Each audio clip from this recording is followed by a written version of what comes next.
Tertangkapnya Wakil Menteri Tenaga Kerja Immanuel Ebenezer dalam operasi tangkap tangan oleh Komisi Pemberantasan Korupsi mengejutkan banyak pihak. Tak hanya masyarakat yang kerap disuguhkan aksi gerebek sang wamen ke sejumlah perusahaan, namun juga Presiden Prabowo Subianto.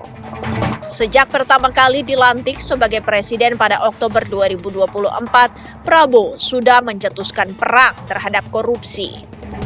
Presiden bahkan berencana membuat penjara super maksimum bagi para pencuri uang negara, meski Presiden juga memberikan kesempatan untuk bertobat dan mengembalikan uang yang dicurinya. Presiden pun mengingatkan para pembantunya di pemerintahan untuk bekerja amanah dan tidak terlibat tindak pidana korupsi. Namun sayang, Noel menjadi pembantu pertama di era Presiden Prabowo yang menorehkan catatan hitam di cokok lembaga anti rasuah. Rencana reshuffle pun mencuat untuk mengganti sang wakil menteri jika terbukti bersalah. Akankah penangkapan Noel menjadi momentum bagi Presiden untuk menilai para pembantunya yang tak sejalan dengan cita-citanya? Mungkinkah peristiwa ini akan menjadi alarm penting bagi para tokoh di Kabinet Merah Putih untuk berbenah diri?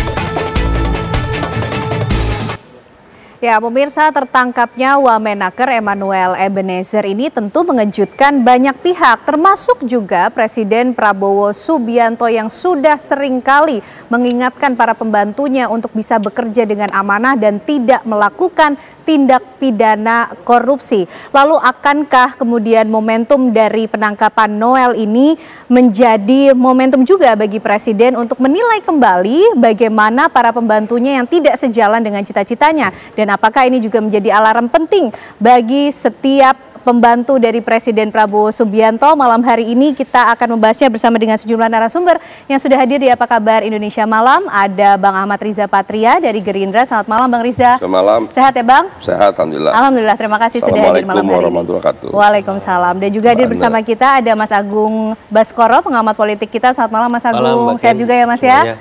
Oke, dan bergabung melalui sambungan Zoom dari Golkar ada Bang Ahmad Doli Kurnia. Selamat malam. Assalamualaikum Bang Doli. Waalaikumsalam. Selamat malam. Baik, Bang Riza, ini tertangkapnya Emmanuel Ebenezer, Wamenaker ini nampaknya menjadi catatan hitam pertama di pemerintahan Presiden Prabowo Subianto. Pak Presiden sudah merespon mengenai hal ini, Bang Riza? Yang pertama, saya kira sudah cukup jelas sebetulnya apa yang sudah disampaikan oleh Pak Menseknek ya terkait kasus OTT. Pendapat Presiden juga disampaikan, tentu Presiden sudah mengetahui dan seperti juga disampaikan oleh Bang Dasko dan teman-teman lain, sikap Presiden tentu sesuai dengan apa yang sering disampaikan. Yang pertama, bagi Presiden dua hal yang harus dipahami oleh kami, khususnya ada di jajaran pemerintahan, yaitu bekerja dengan sungguh-sungguh untuk kepentingan rakyat, bukan kepentingan lain. Hanya satu perintahnya, kepentingan rakyat. Bukan kepentingan partai, bukan kepentingan kelompok, apalagi kepentingan keluarga, kepentingan pribadi, bukan. Tapi untuk kepentingan rakyat. Kemudian yang kedua, pesan yang saya sampaikan adalah menjaga amanah yang diberikan. Tentu di dalamnya diantaranya adalah menjaga integritas, ya, termasuk jangan sampai terjadi praktek-praktek yang bersifat koruptif atau KKN dan lain-lain. Saya kira itu dua hal yang paling penting yang harus dipahami oleh kami, terutama yang ada di jajaran kabinet. Dan menyikapi kasus ini tentu kita juga harus menggunakan azas praduga tak bersalah. Jadi mari kita tunggu apa yang menjadi penjelasan dari KPK dan prosesnya hingga akhir ya.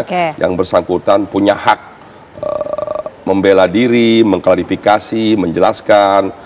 Para aparat hukum, penegak hukum mempunyai kekuasaan, kewenangan dan berbagai fasilitas untuk melakukan semua proses hukum.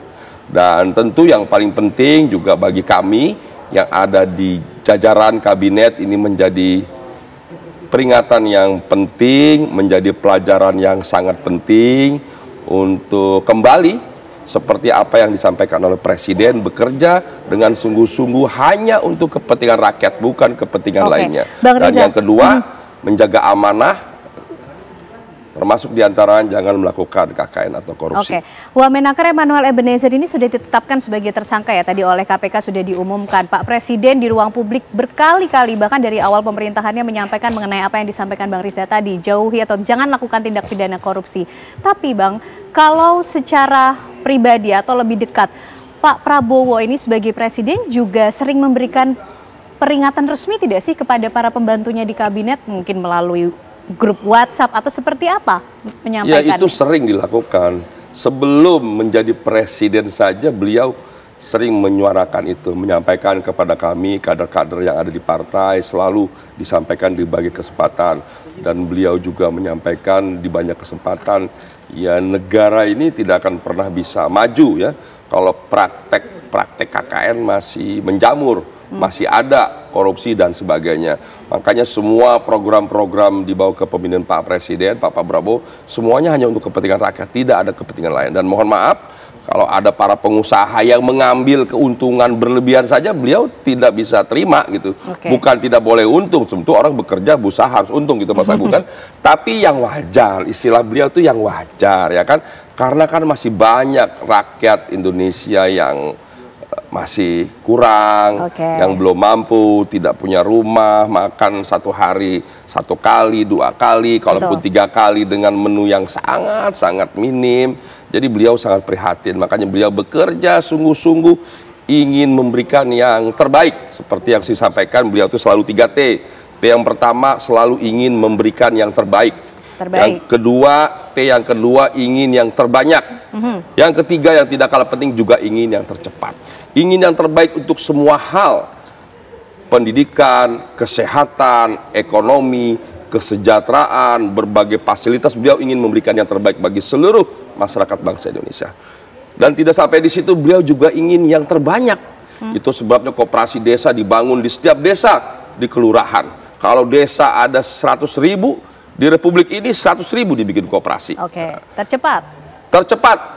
Bayangkan membuat koperasi desanya dalam hitungan bulan, 2, 3, 4 bulan selesai, 80.000. Kelembagaannya sekarang kami di bawah pimpinan Pak Zulkifli sekarang sedang mempersiapkan operasional ya, baru 108.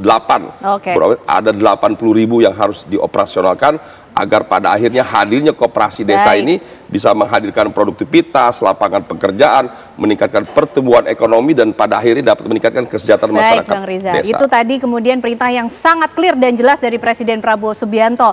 Bang Doli, ini yang tertangkap oleh KPK ada di kabinet pembantu Presiden Prabowo Subianto. Kita juga ingin tahu bagaimana respon koalisi yang ada di dalam kabinet juga Bang Doli melihat adanya kasus ini. Catatan pertama adalah pemerintahan Presiden Prabowo Subianto, catatan hitam tapi Bang.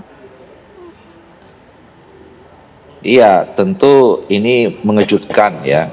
Kemudian sekaligus memprihatinkan ya, secara pribadi Saudara Noel ini kan kita bisa nilai bahwa ya tidak mempunyai sensitivitas ya. Kemudian yang kedua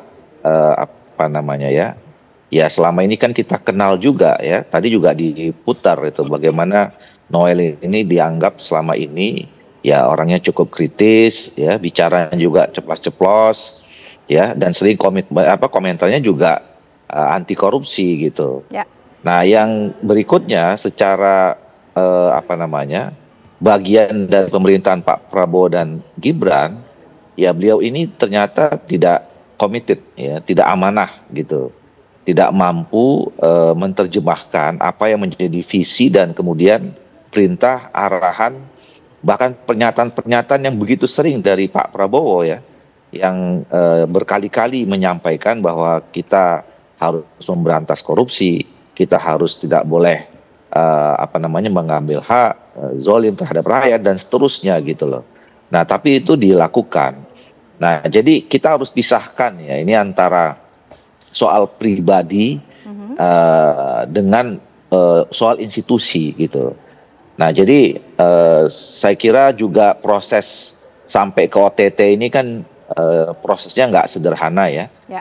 Perlu ada konfirmasi-konfirmasi yang saya kira itu bagian dari circumstance lah ya, keadaan lingkungan yang diciptakan oleh Pak Prabowo, nggak pandang bulu gitu. Siapapun yang melanggar komitmen terhadap pemberantasan korupsi, mau dia itu bagian dari kabinet atau siapa saja ya, tidak ada kompromi. Oke. Gitu. Jadi saya kira clear gitu. Oke, baik Mas Agung, kita juga ingin tahu bagaimana sih secara pandangan politik melihat kasus ini, karena kalau Pak Presiden Prabowo komit untuk terus menyampaikan anti korupsi, tapi pembantunya sudah mulai nggak komit nih Mas Agung. Dijawabnya nanti ya, usai jeda Mas Agung. Pemirsa, kami kembali untuk Anda.